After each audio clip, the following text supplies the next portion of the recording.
I can't even tell you how many times I've had to re-record this video. I think I'm a little nervous. I also don't want the wrong people to see this. And I don't want to hurt anyone's feelings in case they do. So some major life updates have happened. About 7, maybe 8 months ago, I shared about what it's like to not talk to your parents anymore and just ghosting them because having them in your life is unhealthy, at least in my case. I grew up with a very narcissistic mom and a father who was absent. I did have a stepdad, however, but he did the best he could do within the control of my mother's reign. And so life has taken a mystical turn. I don't know if it was because I stopped doing tarot or I popped some shrooms and it connected me to the universe and somehow my prayers were answered. I don't know if it's just maturity. It could be a plethora of things that happened all at once that has brought this new type of experience to me. So I'm going to kind of run you through what happened for things to be the way they are today. I spoke to my half brother who I met in 2016 or 2017, something like that. And he's always been very sweet and always wanted our family together, always wanted me to connect with my biological father and connect with my other siblings. But I would push it off because I didn't see the point. And I felt a lot of resentment towards my biological father. And I also felt some resentment towards my siblings because I felt like I was replaced by them, being as that my biological father chose to be in their lives and not mine. But as I grew up and realized that my mom was extremely toxic and narcissistic and extremely controlling, I started to see things a little differently. And it's crazy how things have changed now to where I'm way more understanding and not so quick to judge situations because of my experience with my mom. So I spoke to my brother maybe a week ago and I was like, hey, I think I'm ready to connect with my other siblings, with my half sister. And it took about 2 days and it seemed like she wasn't interested in talking to me, which I was right. I have a voicemail of hers from 2018 and it's funny because when we spoke on the phone, she was like, I don't even know you. But she called me and wanted to talk to me. And then when I called her back after receiving that voicemail, she said she would call me back and she never did. And I left it at that. I didn't even bother calling. So fast forward, she gives me a call around 9 p.m. 2 days after I spoke to my brother and kind of asked him, hey, she hasn't hit me up. Are you sure you gave her my number? We spoke on the phone and she sounds like a sweet girl. I actually got to see what she looked like on IG. Very beautiful young lady. And I wanted to connect with her on a deep level, but I felt like she had a lot to share and just like kind of dump on me. And I say this in like not a negative way. I say this in I wanted to hold space for her. But I did not feel like she was holding space for me, which is fair, only because she's young and maybe it's not fair to you guys, but getting to the age I am now and the maturity I am now, it took a lot. So at 23 years old, 24 years old, I get her personality because my personality was very similar to hers at 23. So I gave her space to share. And she did say something like, she said two things that really struck me, which was, when I was told to call you, I felt like it was like a burden. Like it was just a chore to have to do. I was like, okay, I get it. And then she also said that she kind of resents her dad for my biological father. She resents him for saying that having her was like a second chance. And I could understand how she feels, but I did say to her, like, I understand how you feel. He's not supposed to say something like that. But at the same time, as time has gone on and I gotten to know my mom and the type of person she is, and I started like piecing things together of my childhood and the relationship she had with my biological father, it made sense to why he felt that way. But at the same time, there's a lot of things within that relationship between my biological father and my mom that I'm like, I didn't ask to be here. Okay? If you couldn't be supportive and there, you shouldn't have had kids. And if you weren't willing to fight for me, I mean, you should have just completely let go.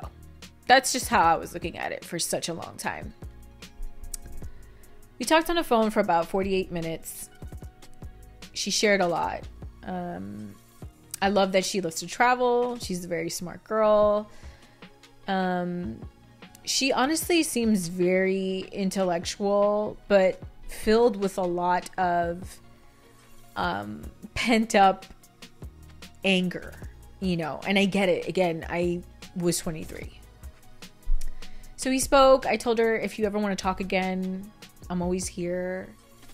She did ask me, like, why do you want me to talk to you? And I gave her the honest answer, which was, you know, this world is getting colder and colder and darker and darker. And the last thing I would want is for my sister and my brother, my siblings, to not have somebody that is there for them. And, you know, in hard times, or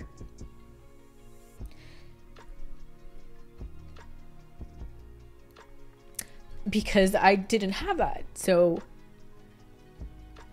I look at it like, you know, I wouldn't want my siblings to not have that, you know, despite whatever life they may or may not have had with my father or their mothers. I'm sorry, guys. This is going to be a little emotional. Anyway. So we got off the phone and, and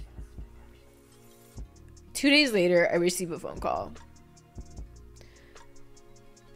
And I see the name, so I know it's my biological father. And I guess he's calling me from a different number because every time he would call my phone, I would just block him. I would just straight up block. If I heard his voice, I would just block or just hang up and block.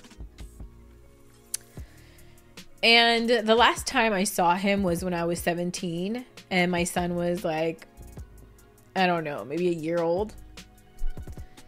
And it was very short. He showed up at my apartment, me and my mom's place, abruptly, like out of nowhere. And I was just like, what are you doing here? You know? And I remember just feeling so detached and exhausted and emotionally drained after, you know, I have a baby, like me and my mom are beefing, like you're showing up, and then we go to Denny's to have a conversation and he just starts spiraling and talking about how fucked up and unfair my mom has been, and it gets bad. Okay? It doesn't end well. I honestly don't. It was such a blur. I don't even remember getting to Denny's. I just remember sitting there and being so uncomfortable with my baby. I remember when he knocked on the door and like he was like, oh my gosh, you know, and he's like, who's that baby? And I'm like, that's your grandson.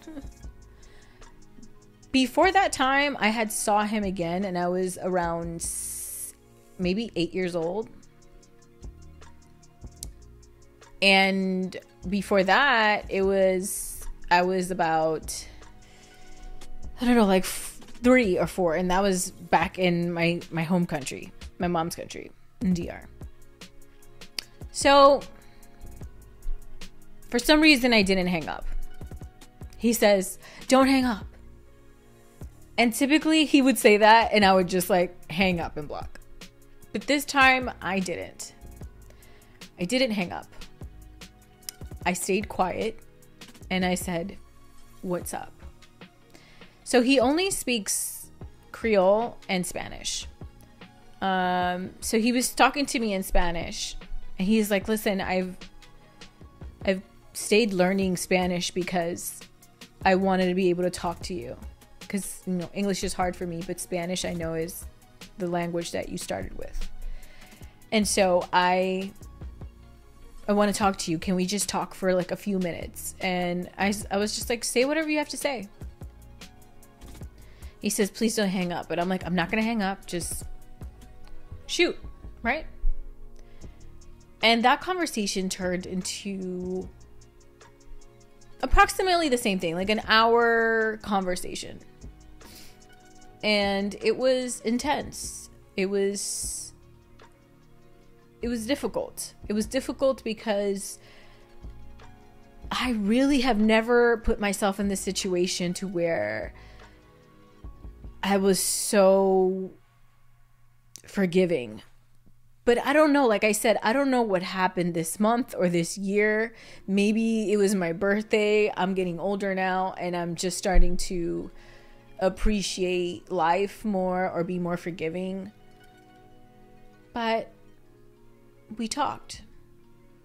He shared a lot about what happened in my childhood, about what happened with my mom. And I can honestly say a lot of what happened and the disconnect between me and my father was definitely parental alienation. And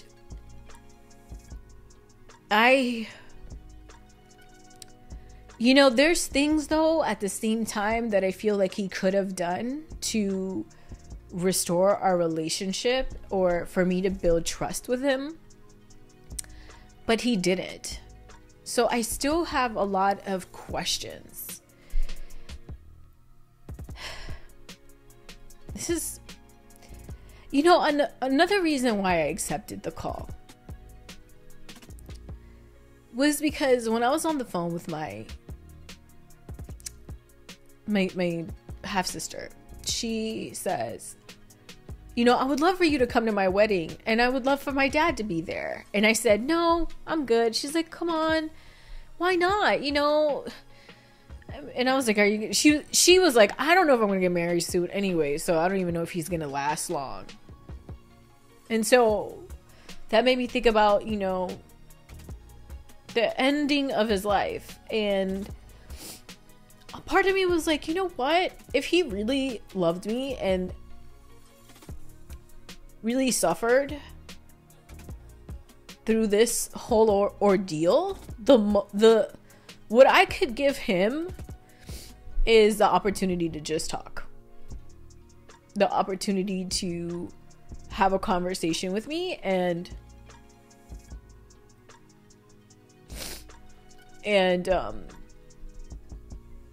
yeah, just so maybe if his time comes, he feels like he can go in peace and he doesn't have that guilt or pain inside of him.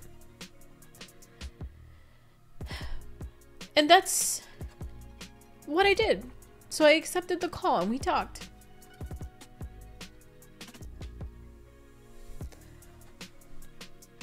It's different, We've been talking for the past couple of days, like 3-4 days. He did say a lot of things that kind of hit me like a ton of bricks. Like, he was like, "I love my kids, but you're my firstborn. You were my first love. And I love you more than anything." And You know, I want to see you. I did ask him, why so many baby mamas, you know? His explanation was he was trying to redo the relationship he had with my mom with other women. Because my mom kind of did the whole, I'm going to America, but then, and coming back. But she never came back. She did one of those kind of things. Kind of the runaway bride kind of thing.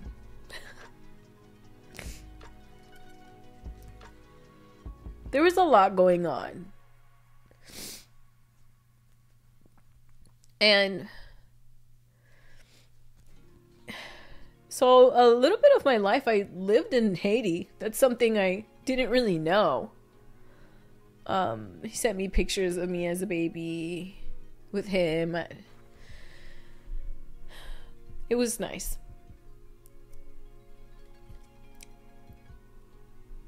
It's really weird. You know, I'm just starting to get used to it, or getting text messages or phone calls from him, you know, telling me he misses me and that he loves me. I really want to leave things in the past. I really do. I don't want to. I mean, I have questions. I'm going to ask questions. I hope he answers them, but I don't want to dwell on the past. I already ghosted my mom, and I know that will never get better. Like, me and her will probably never reconcile. But then again, I said the same thing about my father, and here we are, you know, talking on the phone. And he's making plans to come visit in January. And if that goes well, he's like, I would love for you and your son to come to Canada and visit me. I'll get the tickets. The thing that gets me about this is just how it makes me feel like that kid again. Like that kid that was lost and alone and scared and lonely.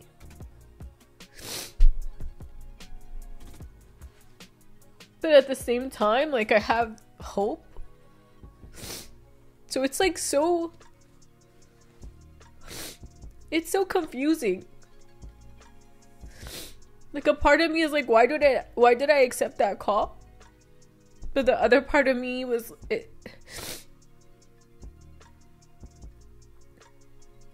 But the other part of me is like, you know, it happened for a reason. Like, I accepted that call for a reason, and I should just let it flow. And so that's what I'm gonna do. I'm gonna just let it flow, and I'm not going to have huge high expectations. But yeah, a lot of what transpired I sense, and it was also shared with me, that was a lot of parental alienation, a lot of threats. My mom did threaten him a lot. And there was just a lot of things that my mom did that made this situation so much worse. It didn't have to be like this, but at the same time, I felt like he should have fought harder for me.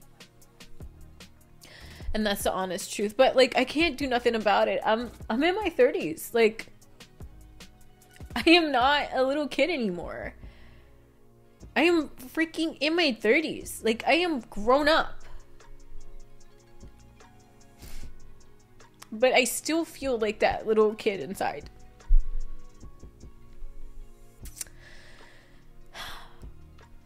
So that's my major life update. Eventually, I want to talk to my littlest brother.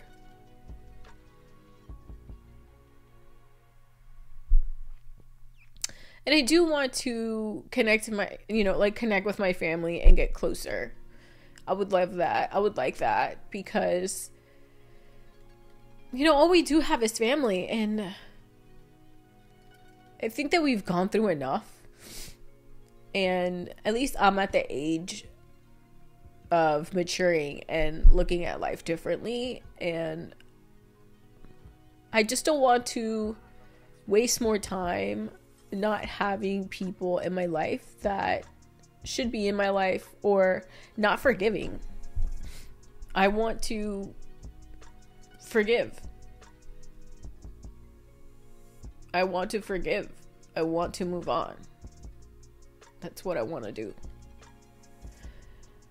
So yeah, I'm hoping to update you guys in a part 2 and let you guys know what's going on. You know, since he's gonna come in January or February or whatever, I will update you guys, and hopefully I know more of what has happened during this whole ordeal of these 30-something years of not having him in my life. And I'm gonna go in with an open heart, a forgiving heart, and I'm going to judge the situation as